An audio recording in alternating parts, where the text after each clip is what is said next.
Hello, welcome to 3D Tech. So today നമ്മൾ irrigation എഞ്ചിനീയറിംഗിലെ ഒരു ചെറിയ ടോപ്പിക്കാണ് പഠിക്കുന്നത്. Irrigation, the process of artificially supplying water to the agricultural lands is known as irrigation. കൃഷിക്ക് ആവശ്യമായിട്ടുള്ള appropriate ആയിട്ടുള്ള volume of water at the correct moment നമ്മൾ artificial മീൻസിൽ supply ചെയ്യുന്നതിനെയാണ് ഇറിഗേഷൻ എന്ന് പറയുന്നത്. ഒരു കൾട്ടിവേഷനിൽ നിന്ന് മാക്സിമം ഈൽഡ് കിട്ടണമെങ്കിൽ അതിലെ ക്രോപ്സ് നല്ല രീതിയിൽ പ്രോപ്പറായിട്ട് ഗ്രോ ചെയ്യണം. നല്ല രീതിയിൽ ഗ്രോത്ത് ഉണ്ടാവണമെങ്കിൽ അതിന് അപ്രോപ്രിയേറ്റ് ആയിട്ടുള്ള വോളിയം ഓഫ് വാട്ടറും കൊടുക്കണം. അതേപോലെ തന്നെ കറക്റ്റ് സമയത്ത് കൊടുത്താൽ മാത്രമേ അത് വളരത്തുള്ളൂ. അങ്ങനെ ആർട്ടിഫിഷ്യലായിട്ട് നമ്മൾ സപ്ലൈ ചെയ്യുന്നതിന് അഗ്രികൾച്ചർ ലാൻഡ്സിലേക്ക് സപ്ലൈ ചെയ്യുന്നതിനെയാണ് ഇറിഗേഷൻ എന്ന് പറയുന്നത്. എക്സസ് ഓഫ് വാട്ടർ അഗ്രികൾച്ചർ ലാൻഡിലുണ്ടെങ്കിലും ക്രോപ്സിന് അത് ഡെട്രിമെൻ്റൽ ഇഫക്റ്റാണ് ഉണ്ടാക്കുന്നത്. അപ്പം ഇറിഗേഷൻ എന്ന് പറയുന്ന സപ്ലൈങ് ഓഫ് വാട്ടർ മാത്രമല്ല, it is also clearing away of excess water from the agriculture lands. Next എന്ന് പറയുന്നത് നെസസിറ്റി ഓഫ് ഇറിഗേഷനാണ്. എന്തിനാണ് നമ്മൾ ഇറിഗേഷൻ യൂസ് ചെയ്യുന്നത്? അതായത് നമുക്കറിയാം, നമ്മുടെ ഇന്ത്യ പോലത്തെ ഒരു വലിയ മഹാരാജ്യത്ത് ക്ലൈമറ്റ് എന്ന് പറയുന്നത്, അല്ലെ വെതർ കണ്ടീഷൻ എന്ന് പറയുന്നത് ഭയങ്കര ഡൈവേഴ്സാണ്. എക്സ്ട്രീം ക്ലൈമറ്റ് ഓഫ് ഹീറ്റും എക്സ്ട്രീം ക്ലൈമറ്റ് ഓഫ് കോൾഡും നമുക്ക് പല സ്ഥലങ്ങളിൽ അനുഭവപ്പെടാറുണ്ട്. അങ്ങനെ ക്ലൈമറ്റിൽ വ്യതിയാനം വരുന്നതനുസരിച്ച് നമ്മളുടെ അഗ്രികൾച്ചറിലും അത് ബാധിക്കാറുണ്ട്. സോ അതിൽ പ്രധാനപ്പെട്ട ഒരു കാര്യമാണ് അൺസർട്ടനിറ്റി ഓഫ് മൺസൂൺ റെയിൻഫോൾ. റെയിൻഫോള് എന്ന് പറയുന്നത് പല സമയത്ത് പല രീതിയിലാണ് ഉണ്ടാകുന്നത്. അതിൻ്റെ ഡ്യൂറേഷനും അല്ലെങ്കിൽ അതിൻ്റെ എമൗണ്ടും എന്ന് പറയുന്നത് വേരിയഡാണ്. അപ്പോൾ അങ്ങനെയൊക്കെ വരുമ്പോഴത്തേക്ക് നമ്മുടെ കൾട്ടിവേഷനെ അത് അല്ലെങ്കിൽ നമ്മുടെ ക്രോപ്സിനെ അത് അഫക്റ്റ് ചെയ്യാതിരിക്കാൻ വേണ്ടിയാണ് ഈ ഇറിഗേഷൻ നമ്മൾ പ്രധാനമായിട്ടും യൂസ് ചെയ്യുന്നത്.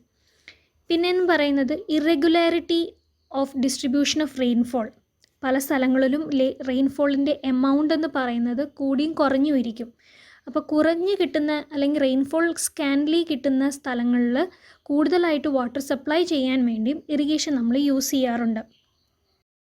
ചില സോയിലിന് കൂടുതൽ വെള്ളം ആവശ്യം വരും. അങ്ങനെ വരുമ്പോഴും നമ്മൾ ഇറിഗേഷൻ്റെ സഹായം വേണ്ടി വരും.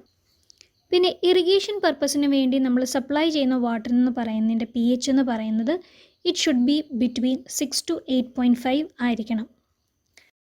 സോ പ്രോപ്പറായിട്ട് കൺട്രോൾ ചെയ്ത് നമ്മുടെ നാച്ചുറൽ സോഴ്സസ് ഓഫ് വാട്ടറിനെ നല്ല രീതിയിൽ by constructing the dams, canals and finally distributing the water to the agriculture fields is known as irrigation.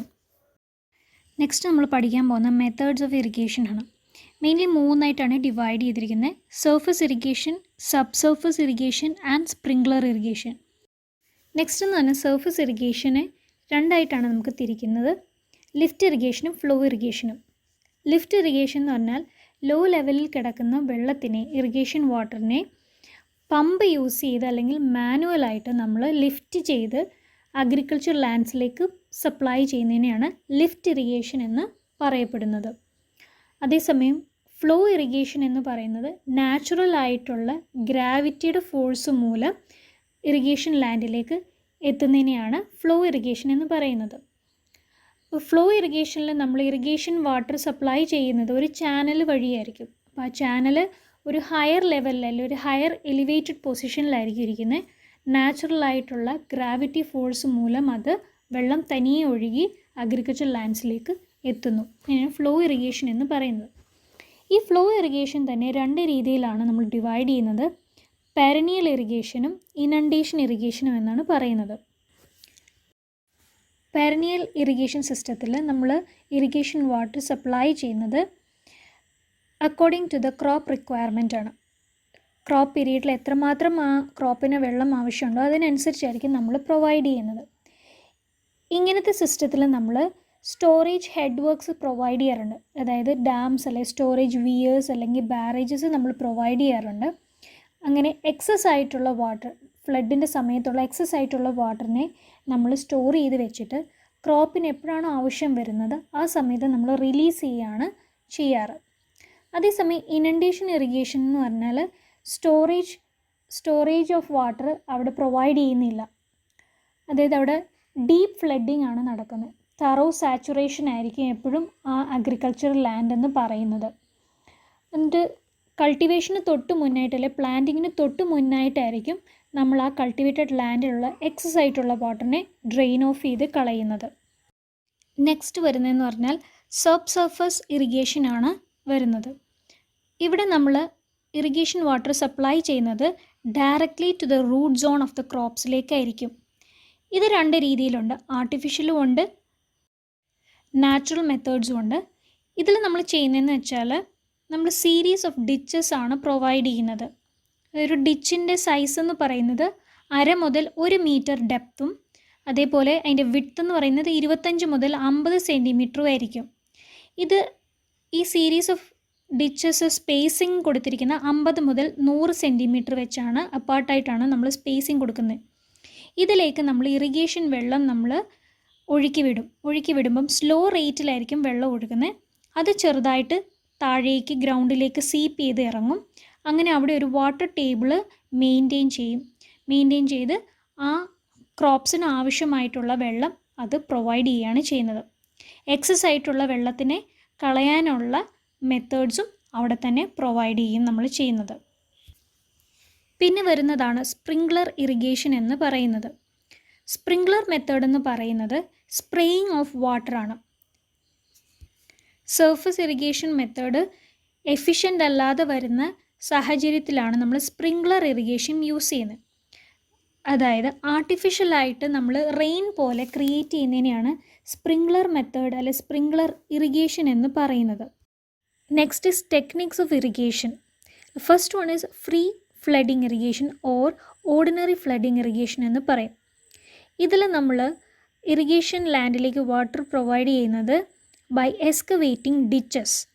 ഒരു മെയിൻ സപ്ലൈ ഡിച്ച് കാണും. ആ മെയിൻ സപ്ലൈ ഡിച്ചിൽ നിന്ന് ഇറിഗേഷൻ വാട്ടർ സബ്സിഡറി ഡിച്ചസിലേക്ക് പോകും. സബ്സിഡറി ഡിച്ചസിലെല്ലാം ഔട്ട്ലെറ്റ്സ് നമ്മൾ provide ചെയ്തിട്ടുണ്ട്. ആ ഔട്ട്ലെറ്റ്സ് വഴിയാണ് ഇറിഗേഷൻ ലാൻഡിലേക്ക് ഇറിഗേഷൻ വാട്ടർ സപ്ലൈ ചെയ്യുന്നത്. ഇവിടെ ലാൻഡ് പ്രിപ്പറേഷൻ കോസ്റ്റ് എന്ന് പറയുന്നത് ഭയങ്കര കുറവായിരിക്കും. അതേപോലെ ഈ മെത്തേഡ് യൂസ് ചെയ്യുന്നത് ഇനൻഡേഷൻ ഇറിഗേഷൻ സിസ്റ്റത്തിലാണ് നമ്മൾ യൂസ് ചെയ്യാറുള്ളത്, where the land is very steep. Next വരുന്നത് ചെക്ക് ഫ്ലഡിങ് ഇറിഗേഷൻ അല്ലെങ്കിൽ ചെക്ക് ബേസിൻ മെത്തേഡ് അല്ലെങ്കിൽ method of irrigation by plots എന്ന് പറയും. This is also same as ordinary flooding method. ഇവിടെ ഒരു വ്യത്യാസം എന്ന് പറഞ്ഞാൽ നമ്മളിവിടെ ഏരിയയെ റിലേറ്റീവ്ലി ലെവൽ പ്ലോട്ട്സ് ആയിട്ടാണ് ഡിവൈഡ് ചെയ്യുന്നത്. ആ ഏരിയയെ നമ്മൾ സറൗണ്ട് ചെയ്യും, ചെക്സ് വെച്ച് നമ്മൾ സറൗണ്ട് ചെയ്യുകയാണ് ചെയ്യുന്നത്. ഇത് പെർമിയബിൾ ആൻഡ് ഇംപെർമിയബിൾ ആയിട്ടുള്ള സോയിലിന് സ്യൂട്ടബിൾ ആയിട്ടുള്ളൊരു ഫ്ലഡിങ് ടെക്നിക്, ഇറിഗേഷൻ ടെക്നിക്കാണ് ഈ ചെക്ക് ഫ്ലഡിങ് എന്ന് പറയുന്നത്. മൂന്നാമത്തെ ഡിവിഷനാണ് ബോർഡർ ഫ്ലഡിങ് ഇറിഗേഷൻ അല്ലെ ബോർഡർ സ്ട്രിപ്പ് മെത്തേഡ് എന്ന് പറയുന്നത്. ഇവിടെ നമ്മൾ ലാൻഡിനെ നമ്പർ ഓഫ് സ്ട്രിപ്സ് ആയിട്ട് ഡിവൈഡ് ചെയ്യും. ലോ ലെവലായിട്ടുള്ള ലീവീസ് പ്രൊവൈഡ് ചെയ്യും. ബോർഡേഴ്സ് എന്നാണ് അതിന് പറയുന്നത്. ബോർഡേഴ്സ് കൊടുത്ത് നമ്മൾ ചെറിയ ചെറിയ സ്ട്രിപ്സ് ആയിട്ടാണ് ലാൻഡിനെ ഡിവൈഡ് ചെയ്യുന്നത്. ഒരു സ്ട്രിപ്പിൻ്റെ സൈസ് എന്ന് പറയുന്നത് 10 മുതൽ 40 മീറ്റർ വിഡ്ത്തും 100 മുതൽ 400 മീറ്റർ ലെങ്തും ആയിരിക്കും ഒരു സ്ട്രിപ്പിൻ്റെ സൈസ് എന്ന് പറയുന്നത്. ഇവിടുത്തെ ഡിസ്ചാർജ് എന്ന് പറയുന്നത് 0.014 മുതൽ 0.028 ക്യുമെക്സ് ആയിരിക്കും പ്രൊവൈഡ് ചെയ്യുന്നത്. ഫോർത്ത് ഡിവിഷനാണ് ഫറോ ഇറിഗേഷൻ എന്ന് പറയുന്നത്.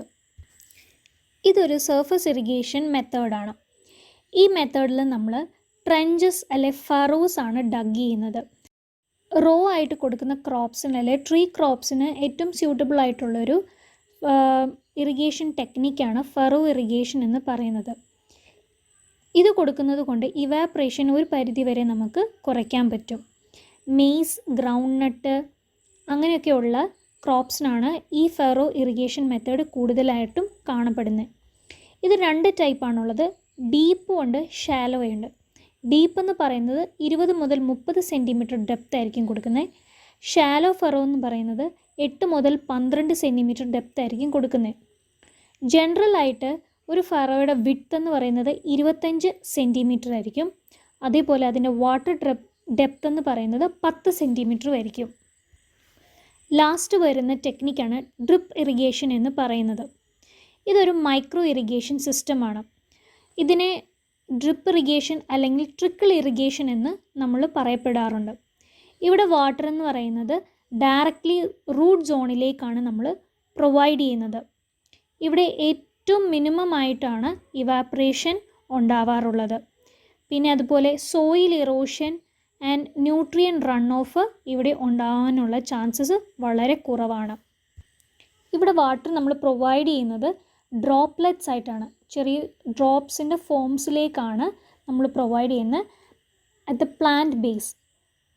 ഇത് നമ്മൾ ഫ്ലെക്സിബിൾ പൈപ്പ് ലൈൻസ് യൂസ് ചെയ്ത് ലോ പ്രഷറിലാണ് നമ്മൾ പ്ലാന്റിലേക്ക് ഈ വാട്ടർ നമ്മൾ പ്രൊവൈഡ് ചെയ്യാറുള്ളത്.